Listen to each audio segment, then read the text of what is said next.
Welcome back everyone to more career mode gameplay of NASCAR Heat 5. And in today's video, we're ready for race number 7 of the season, which is at Texas, a notoriously difficult track against the AI. And we got 43 laps to get the absolute best finish that we possibly can. And we want to see, can we get any stage points out of this? Maybe we can play a little bit of strategy or something to get as many points as we possibly can. But again, Texas, notoriously difficult against the AI, and that's really one of the reasons why it's one of my favorite tracks here in the NASCAR Heat Series overall. I love the challenge that it presents. But before we get into today's race, let's take a quick look at where we are 6 races into the season.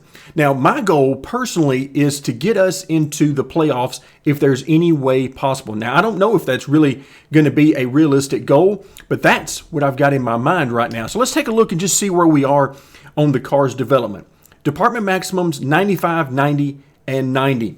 Our next upgrade, which will probably be within the next 3-4 races, I would imagine, if all things continue to go well, will be on the suspension. We'll take the suspension from 90 to 95, but that's going to take $4 million.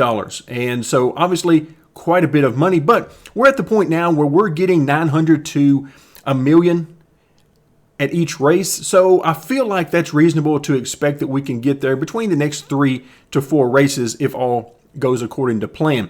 So that's going to put us in a position where I think we're going to be pretty good. But however, we're still going to be far below the type of car we're going to need to consistently run top 5s and compete for victory. So I think a championship is a long way away in our own car. However, the goal of making it to the playoffs can be done a couple of ways. So let's hop over to the season standings, and I'm going to swap over to the playoff standings real quick. And the reason I'm going to do this is, you notice on the right-hand side of the screen, the far right, the top column shows needs wins, and of course it shows us there we need a win to get in because we're nowhere near it on points. However, if we go down just below that to the column that shows needs points, we've got Daniel Suarez, we've got Corey LaJoie, and so on. If we notice Cole Custer, he's 21 points out of the playoffs right now. And let's just scroll down until we find Cole Custer.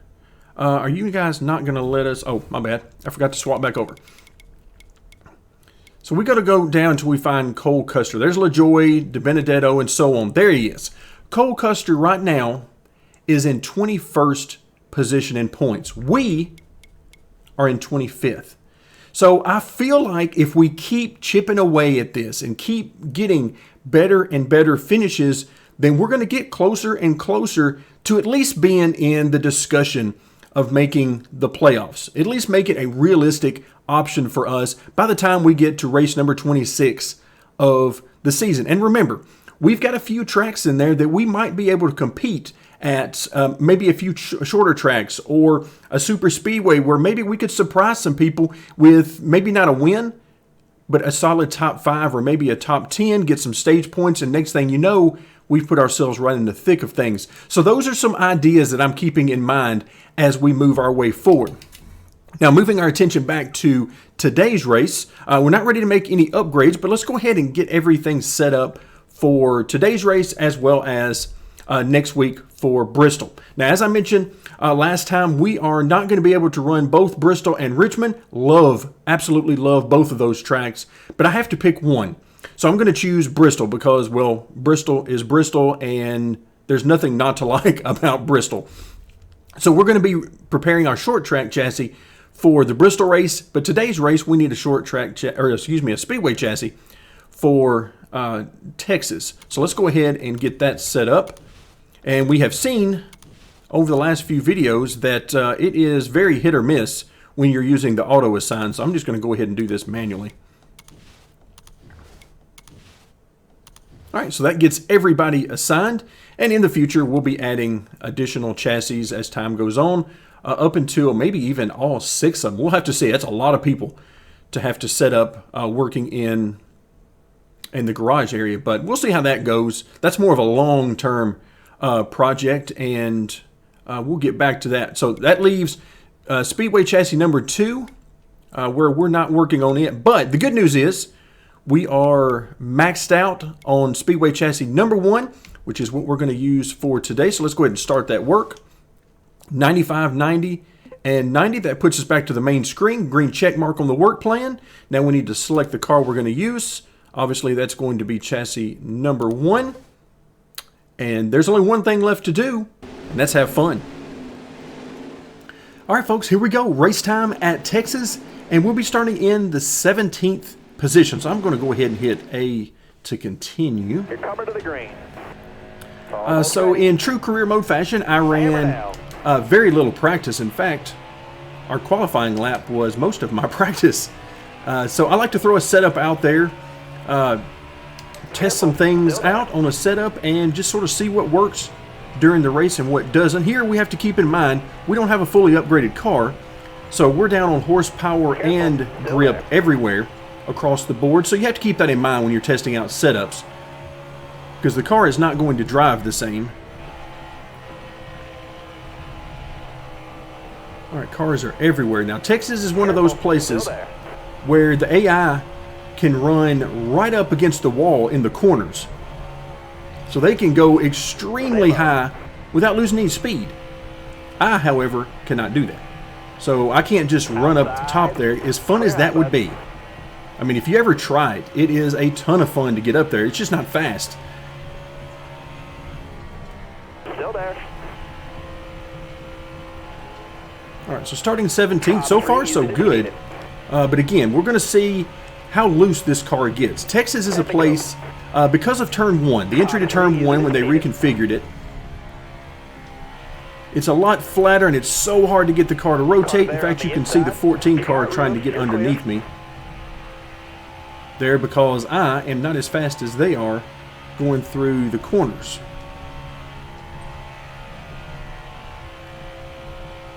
Three and 4, you can run wide open or very close to wide open, depending on how you got the car set up and how you're approaching the corner. But even then, they're still beating me through that corner. So I'm trying to hug this bottom as best I can just to see what the car has got. But, ooh, there you go. Car outside. Tail wagging the dog coming off the corner there. But for right now, we're in the top 10 somehow. And we're going to try to stay there as best we can. Short stages, of course, since we're running a short race overall. Outside, outside. But you can see there's nothing I can do with Denny Hamlin here. He simply got too much speed for me. All right, you're clear. Got a car coming inside now. You're clear all around there. All right, they're 3 wide behind us. And yikes, that is good for them to be in the middle of 3 wide there, but not so much for me. All right, you're clear there. Car on the outside now. Ooh, hello. Come on by, 42.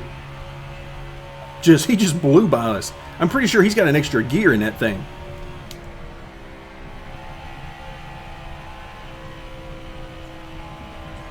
But the AI at this track, for me, are notoriously not only strong on new tires, but their tires don't seem to wear. They don't seem to drop off as much as I do over a long run.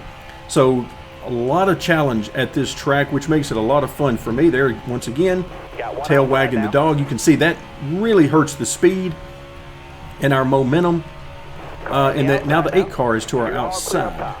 I do need to keep them to the outside making passes as much as possible, though. Car outside, hold your line. But I am powerless to do anything to stop him on the outside, which is not a fun position to be in as a driver. Got one outside now. But yeah, right now they're just going to file by us. We got a great start, got up to the top 10 briefly. Inside, inside, clear low.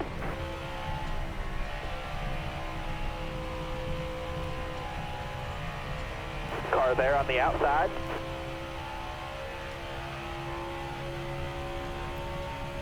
Got a car coming inside now. Bottom's clear. If we got a car coming on the inside, I don't know where he's going to go. I know what he'll do because we see it happen a lot. Bottom's clear. He'll just run us out of the way and root us up off the bottom. But basically, if he's trying to get any angle at all, messed that corner up. Just could not hold the bottom. So now we find ourselves in the unenviable position of being in the middle of 3 wide, albeit briefly.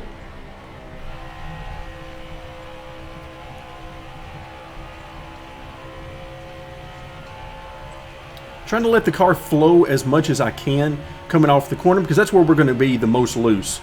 So now we are in the terrible position of being a little too tight on corner entry and too loose on exit. So that is a horrible position to be in, because now you're losing speed coming and going. And that all comes down to not only driving style, but the setup options you choose. Because I mentioned that in the couple of laps I ran before the race started, one of which was qualifying, I noticed that the car was going to be way too loose on exit. And that's generally a byproduct of trying to get the car to rotate on entry. Because everything you do to try to get the car to rotate on entry can come back to haunt you on exit. So in an effort to sort of counter that and keep the right rear tire on it over the course of a full run, I tightened the car up by adding wedge to it, but I also took some track bar out of the right side. That should help tighten up the exit, but the wedge seems to have really hurt the entry as well. The good news for us right now, I am very happy that we have stabilized here in around 15th. Because you notice these guys aren't running away from us right now. We have stabilized here. Now, I do see some guys coming from behind, but we have stabilized right in this area around 15th, and sure enough, that's where we're going to finish the first stage. Now, no stage points for 15th, but I am very happy with that. Now, tire wear. You see that the right rear is 1% lower than the right front, but again, that is certainly not a great thing, simply because we know that the car is not handling great. Now, if the car is handling great, it feels very balanced, then those tire wear numbers are a great indication. Be ready here. But the trouble I'm having on entry is certainly not helping anything. Stay low. And there's not going to be a whole lot I'm going to be able to do with that in the pits. I can adjust the wedge in the pits, but I'm a little worried at this point that all that's going to do is make the looseness on exit even worse. But yeah, Still there. entry is just, the car just wants to go straight. So I have really no choice but to just back up the entry and just slow down a little bit more in order to get the car to turn. All right, 10 to go. Keep it nice and smooth for us. Careful, still there. All right, now the car starts to bob and weave. That little, where the car wants to sort of over-rotate and begin to, almost like a seesaw back and forth, that's from wedge. The lower the wedge number, the more you'll want to get into that, because the car wants to rotate easier. And whenever you're running lower wedge numbers, you can introduce some of that, and I do not like that feeling, which is why I generally in my setups do not run lower wedge numbers. I usually like to keep the wedge number pretty high. Now, right now, these guys are trying to wreck us. Hold your line, driver. And if they keep it up, they're probably going to get it done, because we are in the middle of 3 wide, I believe. 3 wide, you're in the middle. Yeah, that's what I thought. All right, let's get back to the bottom. It's a whole lot more fun to be 3 wide when you're on the bottom, or even the very top. Low, stay low. Trying to stay in the gas as much as I can. Still there. Trying to get as much draft as I can. In this case, Inside, clear down low. well, drifting up the track like this is not going to be helpful to us at all. But yeah, I'm finding myself counter steering too much coming off the corner. That's just going to eat up the right rear, and it's also hurting our exit speed. Got one outside now.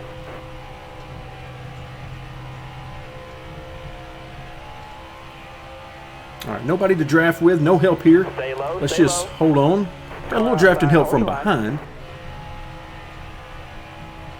Again, trying to keep it to the bottom as much as I can to limit our risk High, careful. to somebody getting by on the outside and not inside and outside. Clear high, bud. But yeah, this track is so much of a challenge. You can see right there. Just cannot get the car to rotate like I need it to. All right, here comes Nemechek by on the bottom. I would love to get back down. Not going to happen just yet. Hold your line, got one inside. And now we're going to get freight trained. Let's see how many people come by us right now. 5 to go, this time by. Hold your line. Even with a stay fully high. upgraded car, this can be Still a there, recipe for inside. disaster to get hung out here against the AI. But it's likely to be worse Hold your now. line, stay high. And I think there's an opening behind the 6, so I'm trying to back out of it. Oh, hello. Got one up top. Wow. No idea what happened there. It wasn't me. I didn't touch him. But, yeah, that's interesting. We're not going to pit. We're going to wait and pit at the end of stage 2. But, yeah, that looked like a wild ride for the 6 car. All right, man. You're coming to the green. I was actually slowing down to get in behind him. So I really wanted him to keep going so that I could sneak in before the train continued on by me. White flag, bring it home.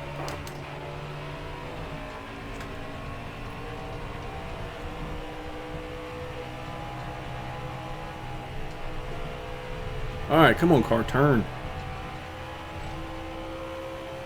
But this is turning out to be a great case study in what happens when the car is tight on entry, but then gets really loose as well. That's just, it creates some instability in the car is what's happening. You haven't solved the problem. You've actually made it worse with the changes, and that's exactly what I ended up doing. I took a shot at it, and it ended up going the wrong way.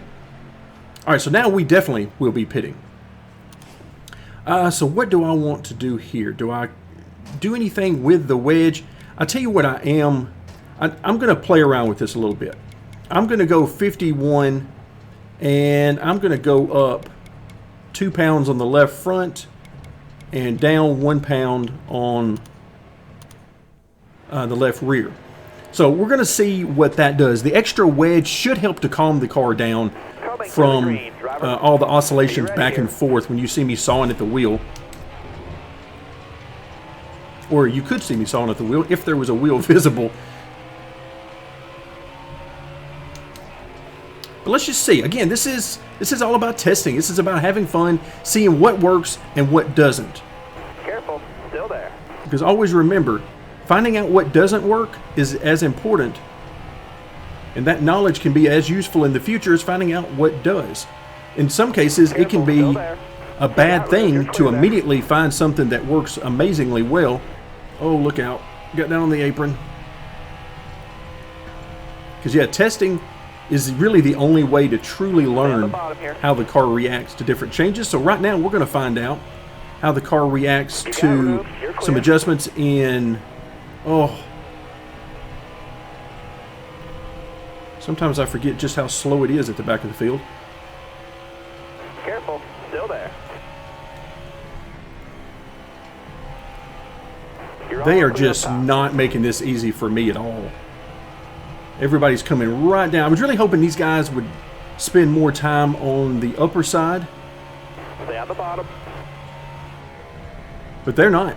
They're coming right down in front of me. Poor 48 car. Back here in the back. Now this is way too far back. Stay high, stay high. Clear low, clear low. Clear high, clear high. So the changes I made, I'm certainly not expecting them to fix anything. I mean, it's not certainly not that. But I'm hoping that it can get me better off than I was and give me the option to learn some things that maybe I can use in the future. Careful, still there. Alright, I wanted to get back down to the bottom before turn 3. Clearly that isn't going to happen. Careful, still there. I'm having to get out of it for the 3 car. That's no good. Careful, still there. All right, 10 to go. Keep it nice and smooth for us. Still there inside. Oh, hello. Yes, okay. We'll just take a little body slam there by the 3 car. I guess he really didn't want us to pass it. But yeah, a good body slam right on corner entry. We'll repay the favor a little bit on this corner entry. And I'm going to root him out of the way.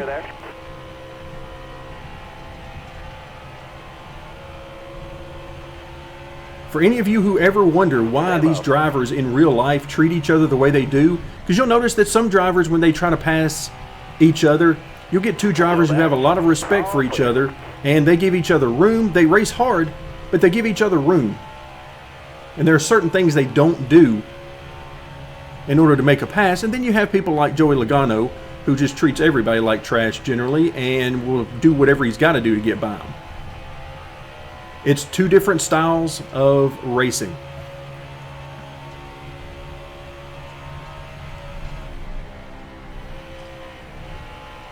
And ultimately, you have to decide. In a race car, you have to decide what you're willing to put up with from the other drivers. Because if other drivers find out that you will just let them get by with whatever, you know, they can push and shove on you all they want and you won't retaliate, then they'll just continually do it. And they'll just use you and abuse you out there on the track. Found that out firsthand. But at some point, you just got to decide what you're willing to take and what you're not going to stand for.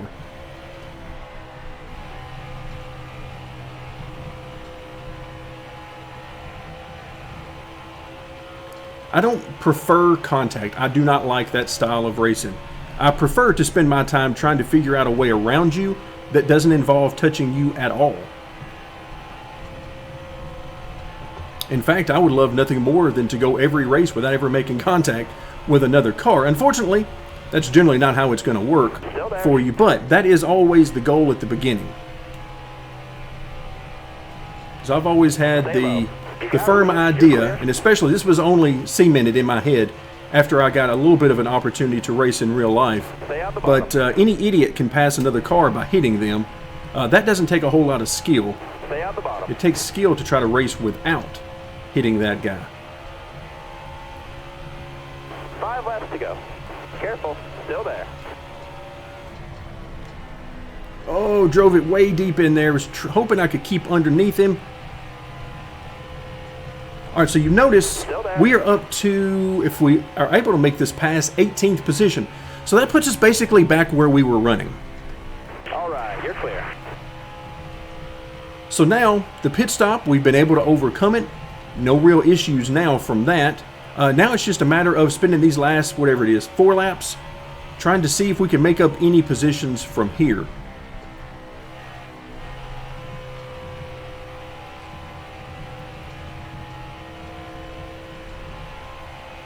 So as far as the car and how is it handling, how have the changes really worked? Well, increasing the wedge by a full %, I can definitely feel that. The car is much more stable. It's much more secure when I'm driving it. However, that has drawbacks. And during the race, we don't have any way to counter that. Because those of you who watch the setup videos on the channel, you'll know that generally I like to use higher wedge, higher than the 51% we currently have in the car. And the reason I do that is for stability. I want you guys to have something in the car that is nice and stable, and then you can work from there on your speed. Unfortunately, during the race here, we don't have much of an opportunity to work on finding more speed. I need 2 more solid laps, bud. Keep it going. But generally, that's where you would, after you get the wedge at a good, comfortable number for you that has the car nice and stable, normally that's where you would start working with things like the rear split in the springs. You can work with the track bar. And then there's some things you can do with the front springs, such as running what I always heard called hillbilly in the front springs here in the South, which means that the left front is stiffer than or stronger than the right front. That can help the car rotate on entry. But there's lots of things you can do to the car to get it to turn, but you need a nice stable base to work from. Otherwise, you'll be all over the place. And you see that a lot online, where somebody has found a trick that will help them go fast for a few laps, but over the long run, it's a disaster. Oh, I was so hoping to get by this 21. I think with a couple more laps, we could have got him. We could have got the 21. But unfortunately, we didn't have a couple more laps. So 17th, I'm happy with that. I feel like everything worked out well. We were able to make some good moves early in the race, get up to around 10th. Then we slid back some because, let's face it, at this point in the career mode with our car, we don't have enough speed to run top 10 at Texas. We just don't have it. It's not there for us right now. We'll get there, but we're not quite there yet. But overall, we were somewhere around the 15th to 18th position on speed. So finishing 17th is exactly... Oh, I wish I'd have paid more attention there to see what happened to the 6 car. An interesting ride for him. But for us, 17th. All right, let's see what that does in the point standings. Race earnings, what is our total? Yeah, there you go. Almost $1 million. Between 900,000 and $1 million. So that's right where we need to be there. I like it. Continue growing that merch payout. Okay, we're up to 24th now. We were 25th beforehand. Now we're up to 24th, and we want to just continue inching our way forward. You can see now we're 2 points away from Cole Custer, who has slid back a little bit as of this race. So just one race at a time. We want to inch our way forward and just give ourselves a shot to make the playoffs when it's all said and done after the first 26 races are in the books. All right, so let's go ahead and continue on. I want to see who they've had the fastest lap.